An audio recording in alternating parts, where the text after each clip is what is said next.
All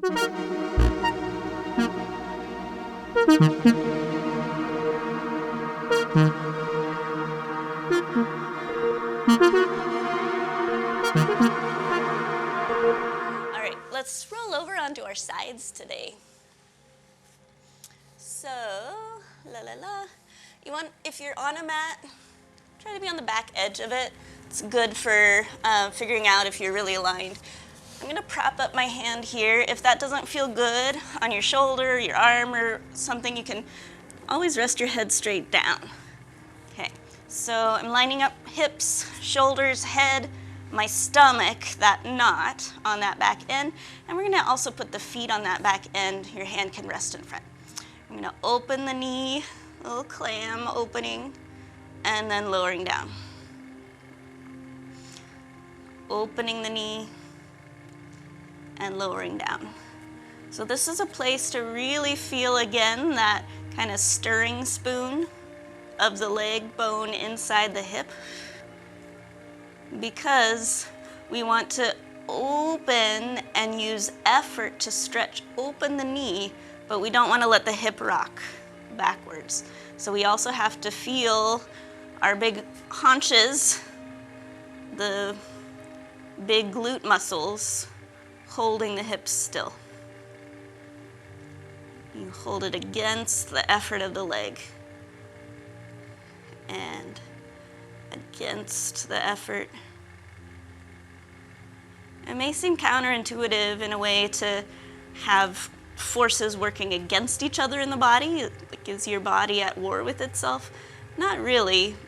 It's creating conditions inside which movement can occur with functionality.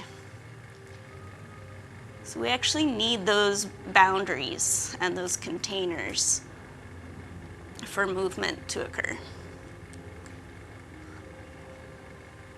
Great. Okay, we're gonna level up a little bit with this. Bring those feet forward.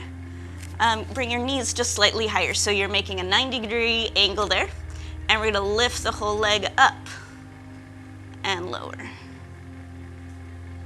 Whole leg up and lower. So not only are you preventing the hips rocking from your haunches on the side that you're using, but you're also going to press that bottom leg down into the ground now, because now there's more weight, there's more of a lever moving against the fulcrum of the hip. And just keep creating that container for your own movement, your own exploration.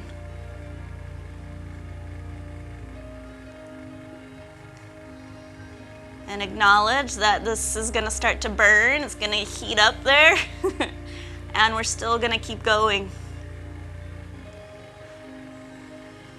Nice, that's why we're here together. Making it happen together to push through, yeah. Okay, so now, let that rest. Extend the legs out a little bit at an angle, so if you're on your mat, it's the front corner. I'm gonna lift the leg up a little bit. And that should be about your hip height, okay? And we're going to slightly rotate. I'll show with a flex foot. My toes are oriented towards the ceiling there. Okay, so can you keep that bottom leg pressing down into the earth? Find the connection of your body into the earth's surface. And then we're gonna float this leg to the front and then float it to the back. So normally we think of these as kicks, but today I really want you to find a feeling as if you're submerged in water. So that sensation of being held on every side. Well, this bottom leg has a very different energy. Maybe it feels like gravity is much heavier and it's really pressing down into the earth's center. While this other leg is free. Free to go front. Free to go back.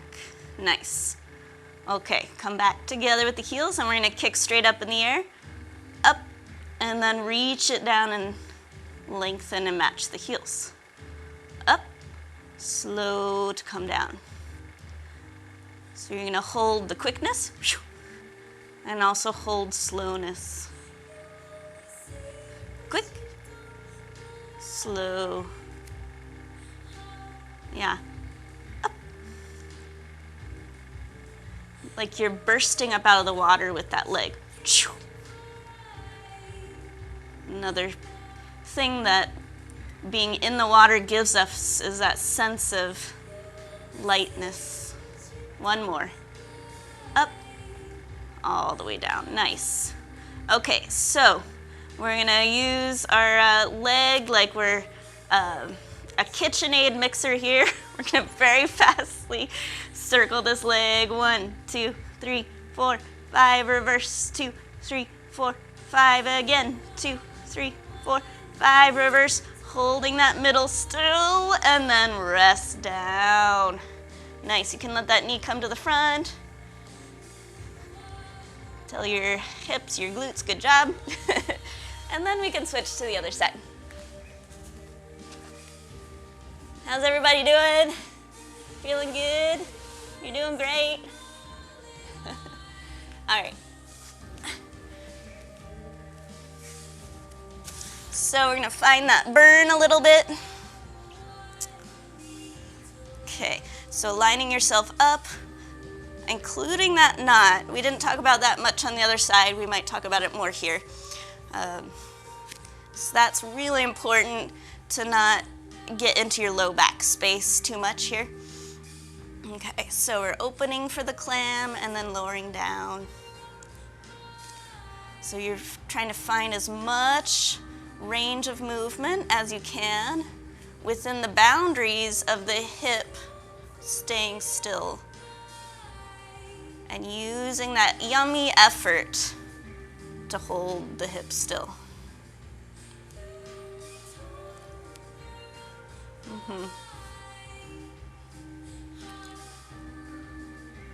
Good.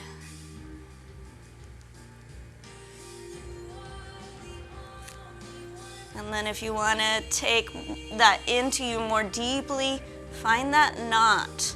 How can the low stomach contribute to the stability of, or the container that you're making for this action? And then you might take some effort away from the glute. That's perfectly okay, it's still gonna work.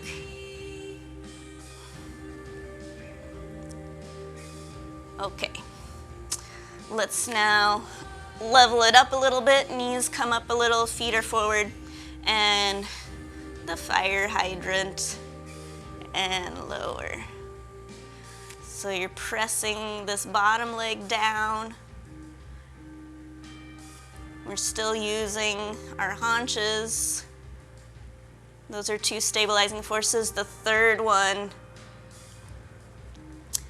it's nice to almost think about how could the low stomach create the action, not just make a container for it, but to create the action of lifting the leg.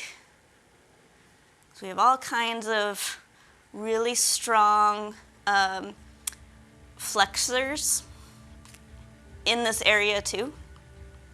The psoas goes through that area. And those are really, they're levers. Those muscles are levers for moving your leg. So it may seem strange or impossible, but there are muscles in there that are responsible for moving your lower body. Doing good. Let's try for 3 more. Even if you're feeling that burn,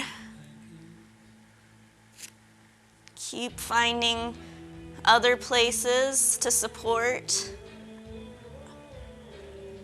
Nice, and rest. Woo! Yeah, felt that. Okay, send the legs out a little bit in the front of you. Bring the leg to your hip height, and we're rotating that leg a little bit so toes are up to the ceiling if your foot is flexed. I'm gonna float the leg and float the leg. That bottom leg has heavier gravity attached to it. So it's gonna help, now that we're in the most extreme lever action of this series, that a lot of things need to help stabilize. Find that knot when that leg goes behind you. Yeah, it's gonna help keep the action coming from the glutes rather than from your back.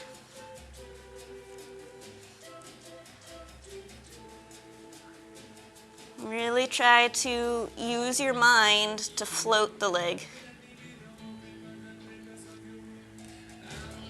Imagine the pillows of the air coming up to support that leg. And this might be a harder side, it's okay to take a break. And then rest, okay. Great. Match those heels together and let's find the quickness and lightness and then the slowness and the stretchiness. And quick and light, slow and reaching. Up, reaching to go up. Up. Just coming back to that ray of sunlight against the knot. How is this low stomach area, through its opposition, helping the leg move in a bigger range? Nice, yes. That was a good one. And all the way down. Okay, little mixer leg. Here we go. 1, 2, 3, 4, 5, reverse. 2, 3, 4, 5 again. 2, 3, 4, 5, reverse. 2, 3, 4, 5, and rest. That knee can come forward. Yeah, good job. A little pat. It's not a pat on the back, it's a pat on your medial glutes. All right.